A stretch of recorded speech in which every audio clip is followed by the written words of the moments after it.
Hello everyone, আসসালামু আলাইকুম। আমি মেঘা, আশা করছি ভালো আছেন। চলে আসলাম আজকের নতুন একটা ভিডিও নিয়ে এবং ভিন্ন ধরনের একটা ভিডিও নিয়ে। আজকের ভিডিও টপিকটা আমি বলি, আমরা বর্তমানে অনেক জায়গায় দেখি যে মহিলারা বিভিন্ন ধরনের উদ্যোগ নিচ্ছে, ছোট ছোট উদ্যোক্তা হচ্ছে, কিন্তু কিভাবে হচ্ছে আর আপনি বা কিভাবে হবেন সেটা জানার জন্য আজকের ভিডিওটা আপনার জন্য ইম্পর্টেন্ট।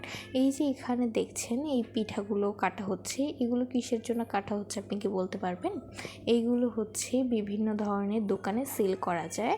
আপনি নিজের হাতে আপনি যেভাবে আপনার ঘরের জন্য, ঘরের মানুষের জন্য খাবার তৈরি করছেন, ঠিক সেইভাবেই খাবার তৈরি করে আপনি সেই খাবারগুলোই সেল করতে পারবেন। ভাবা যায় এত সহজেই কাজগুলো করা যাচ্ছে। কিভাবে করা যাচ্ছে? অনলাইনের মাধ্যমে?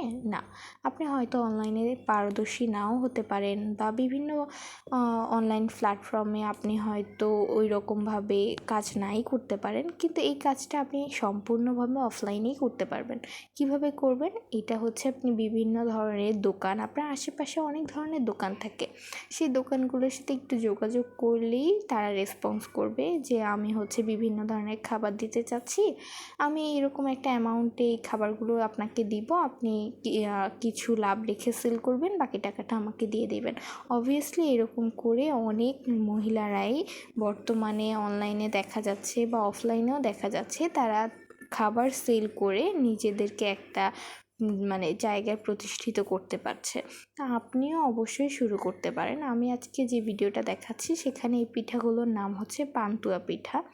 এই পিঠাগুলো হচ্ছে ডিম দিয়ে, আটা, ময়দা বা চিনি, খুব বেশি জিনিস এখানে প্রয়োজন হয় তা নয়, কিন্তু আপনি এখানে যতটুকু খরচ হয় সেই তুলনায় দ্বিগুণ টাকাও লাভ করতে পারবেন আপনি চাইলেই।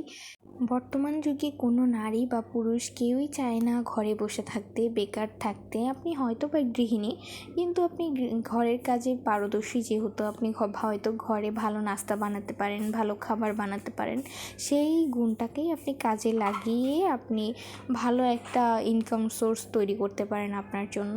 তো অবশ্যই আমার আজকের ভিডিওটা আপনারা ভালোভাবে দেখবেন, আমার মনে হয় আপনাদের উপকারী হবে।